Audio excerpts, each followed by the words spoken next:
Assalamualaikum. Hari ini kita lanjut pembelajaran tematik kelas 2, tema 2 bermain di lingkunganku, subtema 1 bermain di lingkungan rumah, pembelajaran 5 bahasa Indonesia dan pendidikan kewarganegaraan.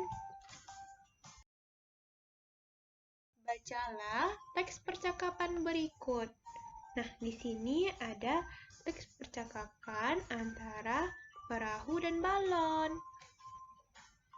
Nah, di sini balon bertanya kepada perahu, "Perahu, bagaimana cara kamu berlayar?"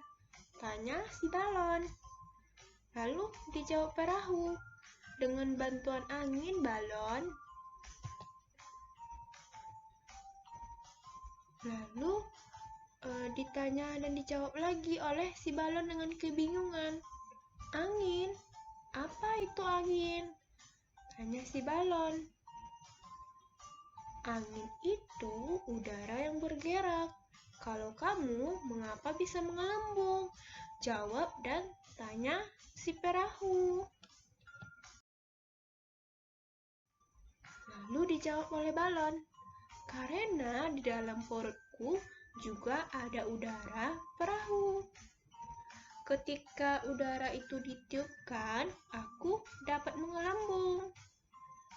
Nah, berarti udara sama-sama berguna bagi kita, kata si perahu. Nah, tulislah jawaban dari pertanyaan berikut berdasarkan teks percakapan di atas. Nah, kita lihat pertanyaan yang pertama. Apa yang dibicarakan perahu, kertas dengan balon? Nah, apa yang dibicarakannya adik-adik? Iya, dia membicarakan tentang angin atau tentang udara. Lalu pertanyaan yang kedua, mengapa balon bisa menggelembung? Iya, karena di dalamnya ada udara.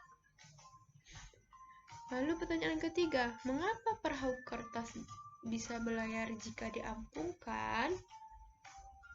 Kenapa adik-adik? Benar, ya karena bantuan angin atau karena bantuan udara tadi. Sebutkan beberapa benda yang memiliki sifat yang sama seperti balon.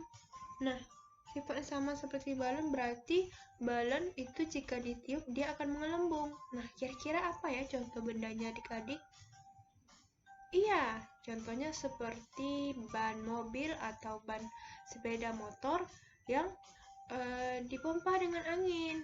Itu dia akan menggelembung. Lalu contohnya yang lain seperti plastik yang kita tiup dengan udara, maka itu juga akan menggelembung.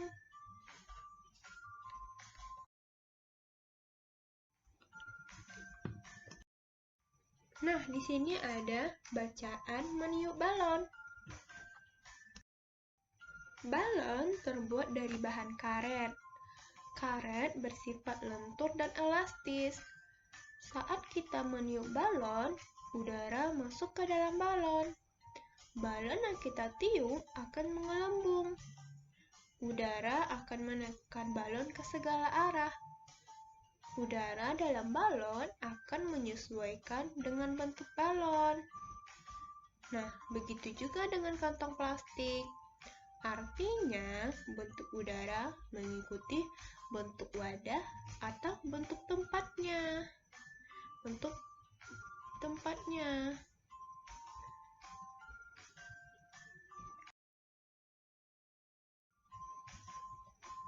Nah, sekarang jawablah pertanyaan berikut berdasarkan teks di atas. Nah, kita lihat pertanyaan yang pertama. Bagaimana bentuk udara ketika ditiupkan ke balon? Iya, bentuk udara akan sama seperti bentuk balon. Lalu, bagaimana bentuk udara ketika kita tiupkan ke kantong plastik? Iya, benar adik-adik. Ya, dia akan sama seperti bentuk kantong plastik.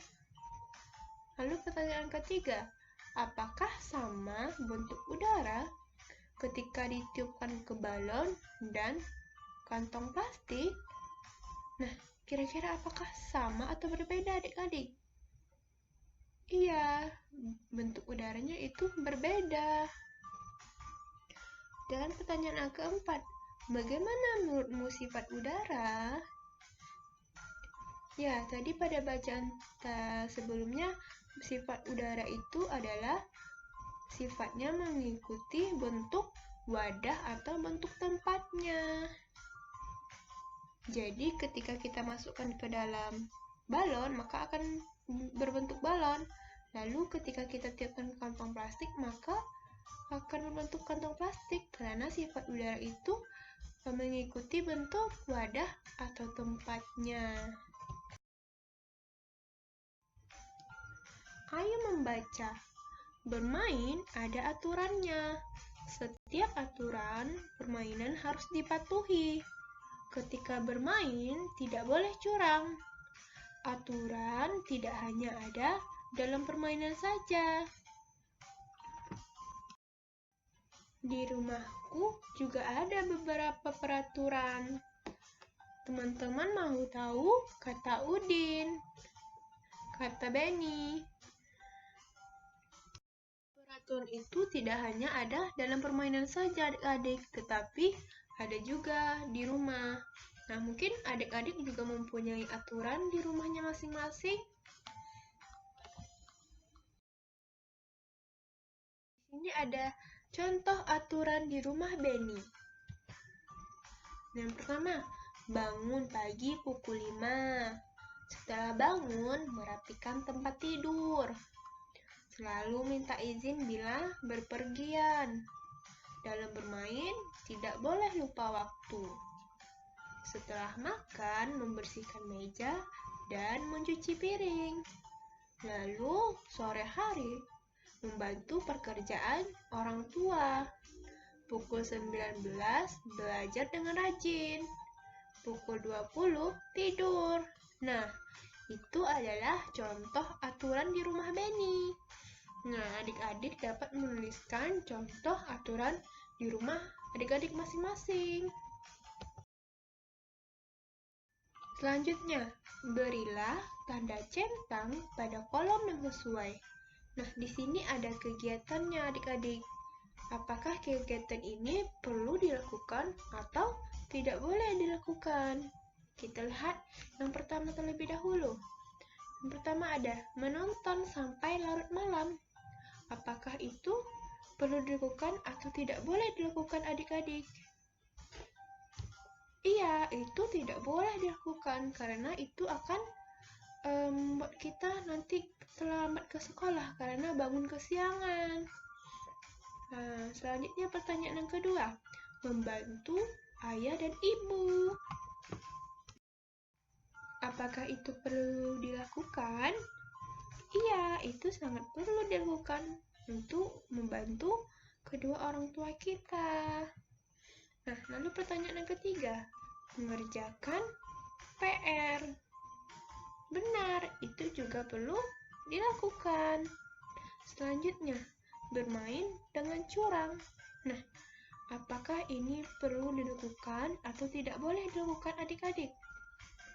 Iya, ini tidak boleh dilakukan. Kita harus bermain sportif, tidak boleh curang. Lalu pertanyaan yang kelima, minta izin kepada orang tua bila akan berpergian. Benar, itu perlu kita lakukan.